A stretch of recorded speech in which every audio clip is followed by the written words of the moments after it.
O assunto que tem sido debatido dentro do Congresso Nacional e dentro também do Supremo Tribunal Federal a respeito da diferenciação de qual seria uma quantidade para você diferenciar alguém de usuário para traficante quando a gente fala sobre cannabis, por exemplo. Estabelecer a quantidade de drogas para diferenciar pode pôr fim a uma situação em que fica clara a discriminação entre pretos e brancos. E vamos combinar?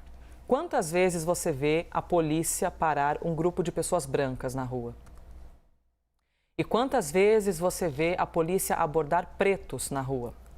Um levantamento do INSPER mostra que, em 10 anos, aqui em São Paulo, foram enquadrados 31 mil negros como traficantes, em situações em que brancos apareceriam como usuários e não traficantes. O assunto é tão sensível que a gente conversa agora com o Daniel Duque. Ele é pesquisador do Núcleo de Estudos Raciais do INSPER. Como é que vocês chegaram até esse número? De que maneira foi feito esse levantamento que mostra, que evidencia que se você é preto, então você é enquadrado como traficante. Se você é branco, não, acho que você é só um usuário, estava só fumando um cigarro, né? O que é que tem? Vamos liberar essa pessoa. Bem-vindo, obrigada pela entrevista. Beleza, bom dia, Pedro. Bom, para isso a gente precisou realmente ter acesso a um universo de boletins de ocorrência gigantesco ali da Polícia de São Paulo, né? Que foi inclusive assim, um excelente trabalho de documentação, de arquivo dos dados policiais ali em relação a apreensões de drogas, né?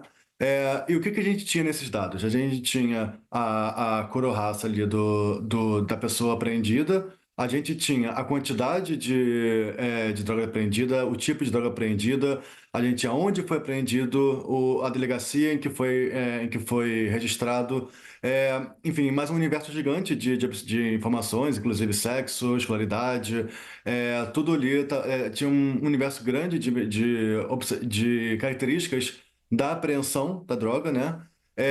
E aí a gente comparou então o seguinte, ó. Se a gente tivesse exatamente o mesmo tipo de pessoa, em que com o mesmo tipo de droga, com a mesma quantidade, no mesmo local, a pessoa tem a mesma escolaridade, a pessoa tem a mesma idade, o mesmo sexo, mas a única diferença entre elas é se uma é declarada como branca e outra é declarada como preta ou parda, qual é a diferença de probabilidade de ser indiciada como traficante. O que a gente viu é que mesmo sob essas mesmas características, quem tinha como única diferença ser preto ou pardo, tinha uma probabilidade maior de ser indiciado como traficante ao invés de ser só como consumidor.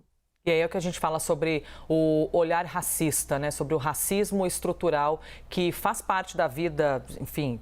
A gente está falando aqui das corporações, mas a gente poderia expandir isso para dentro das empresas, para os grupos de amigos, para as famílias, para o nosso nicho de pessoas no ambiente de trabalho, enfim. Pedro Duran está aqui com a gente nesse assunto tão importante, né? E o debate que está em alta, principalmente nesta semana. Pedro.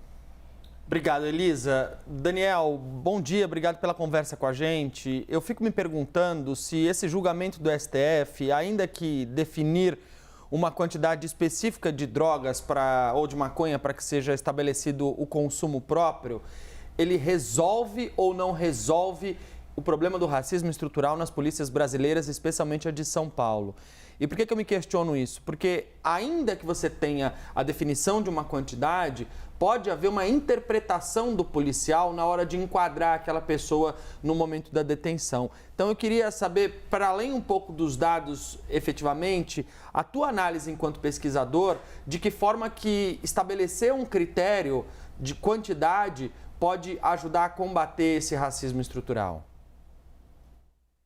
Bom dia, Pedro. Tem um copo meio cheio e um copo meio vazio nessa história toda. O copo meio cheio é que nessa pesquisa a gente viu que a maior parte dessa diferença racial entre brancos e negros, ela vem de drogas leves em quantidades pequenas, né? Ou seja, se a gente estabelecesse de fato uma métrica a partir da qual você pode ser considerado traficante ou não, então abaixo dela você é sempre consumidor, usuário, enfim. Isso vai levar, de fato, a uma redução significativa dos casos de discriminação racial ou uma potencial discriminação racial, né? A gente tem que tomar cuidado também com os termos, enfim. Mas basicamente o que a gente encontra no artigo é que a grande parte dessa diferença que a gente está observando, ela vem realmente do que está sendo discutido agora no STF. Né? Quando a polícia tem maior poder de decidir o que é tráfico ou não, quando fica menos claro qual é a determinação legal ali, é onde aparece mais a questão racial.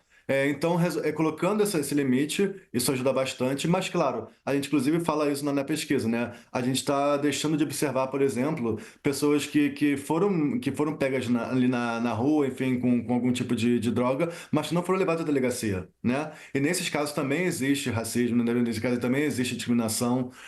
Então há toda uma gama, né?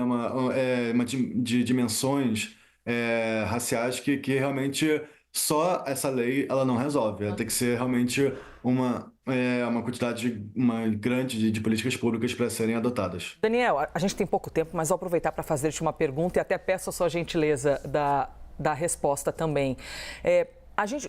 Esse estudo de vocês observou apenas cannabis ou também outros tipos de drogas? Essa postura muda de acordo com a droga? O que vocês identificaram? A gente pegou todo tipo de droga apreendida, né? Então tem crack, tem cocaína, tem, enfim, cannabis, etc.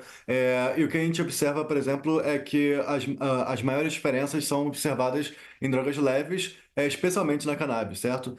A gente também encontra algum efeito em relação a drogas sintéticas, um pouco menor em relação a drogas como cocaína. E o interessante nenhuma diferença quando a droga, por exemplo, apreendida é o crack. Então, realmente, essa questão da racial é muito relevante na questão do cannabis.